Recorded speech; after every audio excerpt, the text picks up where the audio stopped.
Eric Meisel, Why Smart People Hurt. It basically, I was shocked to find that he says everything that I've kind of come up with on my own, but in a different way. And he phrases it as smart people, which I don't agree with, because I don't think I'm smart. I think deeply, but I don't think I'm smart. I think those are two separate things, which is my entire kind of argument here, which I don't think many people have thought of. They haven't even thought of depth, firstly, and secondly, they haven't even realized that like intelligence and depth, they overlap, but they're not regarded as the same thing in our society. So, which is why I'm saying that we need a separate measure for depth. We need to make it a thing. It needs to be a recognized talent as other talents are, like athleticism, the ability to perform on stage. Intelligence is also a talent, because these are all things you're born with. You can't work on being a deeper thinker, which is, again, I substantiated that in the previous video. It's biologically ingrained. Check that if you want the reference. What was I going to say? Oh yeah, so Eric Meisel basically says, so I don't agree with that part of his contention. However, the rest of it I agree with completely, and I think it's fabulous the way that he's constructed the concept.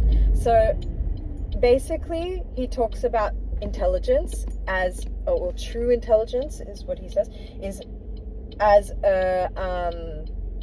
an appetite for meaning. So people who are really smart have this massive appetite for meaning to the point that, they feel satisfaction when 90% of their day is meaningful, or feels meaningful. Whereas the majority of the population who are conscientious, as I referenced before, they only need maybe, say, 20% of their day to feel meaningful, which is why they suit the 9-to-5 life, in that they can work 80% of their day in a job that, they don't have to think too much. They just kind of churn out whatever they're doing. And it's in this repetitive motion. It gives them that sense of stability. They don't have to critically think. And then after their job, they step out and they go to the gym, they go to the climbing gym, they have their hobbies, they see their friends at the pub. Like, these are all things that give them meaning. And it's enough. Whereas for me, if I would have that day, whilst all of the things outside of work would be meaningful, it's still not enough to fill my cup, to feel that satisfaction.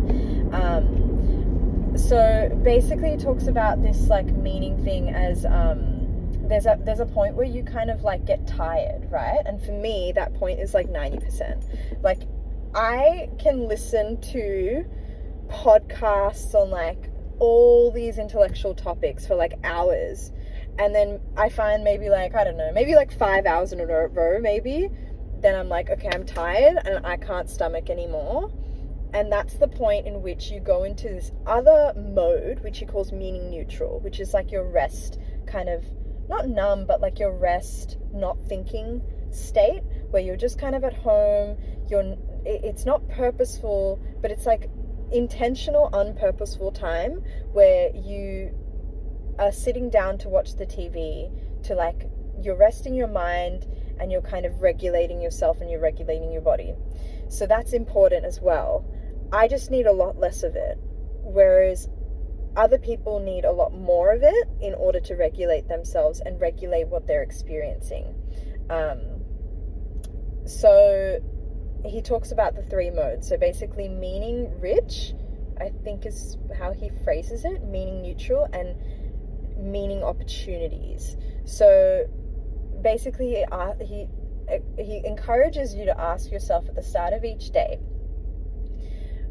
when am I going to be meaning rich? I think that's the word. I'm going to butcher it, I think. What are the meaningful set times that are meaningful, what are the meaning neutral times, and where are my meaning opportunities. So say I work a really mundane job, do I have energy to make today a meaning opportunity? Can I talk to clients and be open to receiving a lesson, to receiving a learning, to receiving growth, to receiving meaning? So that's the other aspect of it. And that meaning neutral time, I had a mentor once tell me that like boredom should always be a choice, that if you're going to sit down like bed rot or watch TV, that's okay to do it, and it's okay to do it for as long as you need, but just as long as you're conscious about it, and that the control of your phone, or the power of your phone, or the power of the hypnotic consumption of television is not overpowering your mind, because boredom, or like, you know, having those meaning neutral times are actually really important for self-regulation, which is something that a lot of people don't speak about, especially in our productivity focused age. However, it's important to always be conscious and intentional about it, just like everything else in our lives. What was I going to say? Oh yeah, so like you should never be bored in life, is what he said. You should never be bored of your life. You should just be, like, that's the only time in which boredom is like okay. Otherwise, you know, life is meant to be fully engaged in. Not necessarily happy, but fully engaged in. You're supposed to live your life. You know, if you're going through pain and grief, you should be fully engaged in it. That's what he's trying to say. Anyway, I'm rambling, but basically that covers a lot of the high ceiling stuff. And in my first video, I cover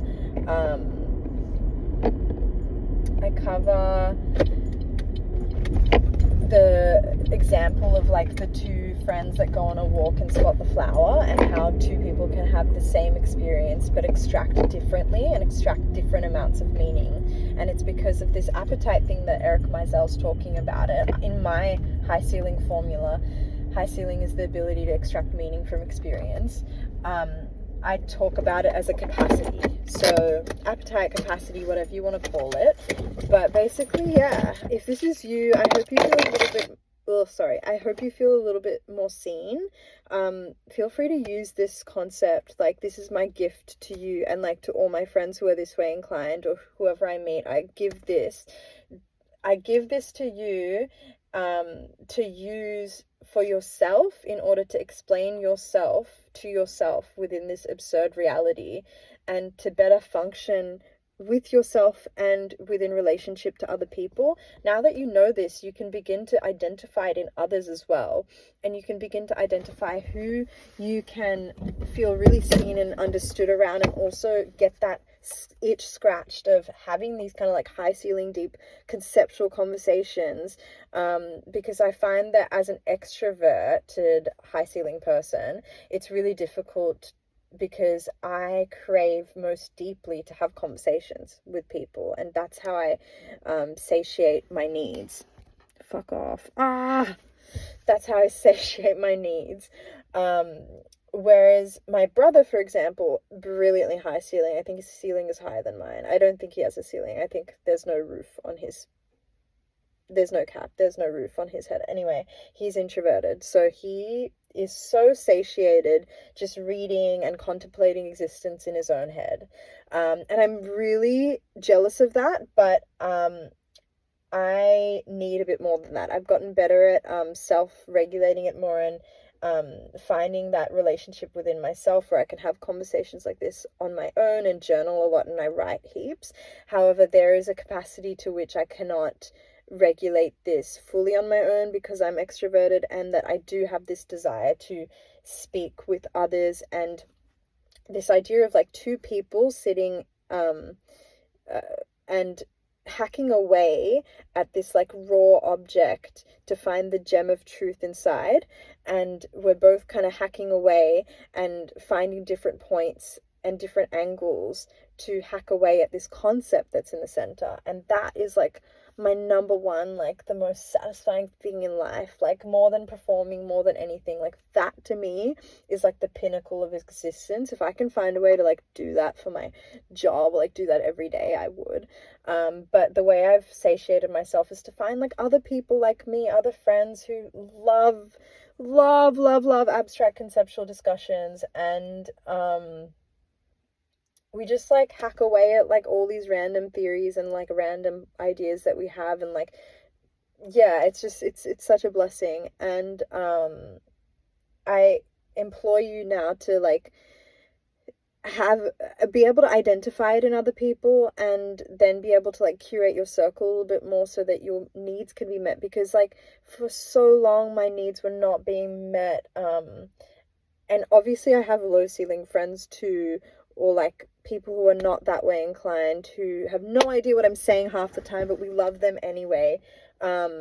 And you need a variety of like amazing friends to do different things. And I love all people, and I think all people are great. I just think that we've been robbed. I just think that we've been robbed of like feeling seen and being utilized, because I think that like if you put us in creative thinking and critical thinking jobs, oh my goodness, the world would be like so much faster functioning, and like things would get done. Because the issue is that like there are a lot of people in positions of critical thinking, leadership, innovation, who are conscientious, who cannot innovate because they don't have the brain for it. Again, that sounds so, like, I'm aware that it sounds not nice, but this is the thing. We don't go around saying, like, it's the fact that we don't recognize this style of thinking. We don't go around saying, like, oh, that Olympian thinks they're better than everyone else because they're an Olympian. Or, like, that Olympian is more sporty than me. Like, we recognize that athleticism, some people are better at it than others, like naturally talented, and we recognize that some people are more intelligent than others, and we recognize that some people are prettier than others, or more talented, like in performing arts than others, and these are all like just kind of innate things. Like, you have child prodigies.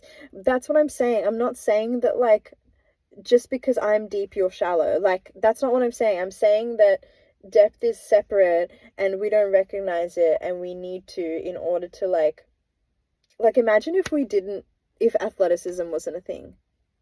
Like, if we didn't recognize that about people, you'd have like a whole category of people being like, what the heck, I'm really good at this thing, but no one sees me for it, and I feel purposeless because my purpose is not being materialized into societal reality where it can be of service to other people and help people and like bring joy of the amount of joy that people have watching sport and how it brings people together. Like, that wouldn't be a thing if we didn't accept athleticism as a category of its own. So that's all I'm saying, okay? I'm not saying that like we're better than other people. And I think like the terminology high ceiling, low ceiling, like it's the analogy. I'm not saying that like one is higher and one is lower, like in terms of someone's better than the other. I think all humans are equal.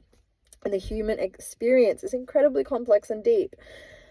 I hope you just believe me that I don't think that I'm better than anyone, or I don't think that high ceiling people are better than anyone. I'm really hungry, fuck. I don't know how much more I can substantiate that. Fuck, I'm so hungry. But just know that, fuck, I'm so hungry. Just know that that's not what I'm trying to say. I'm trying to say that, like, guys, okay, yes, okay, bye.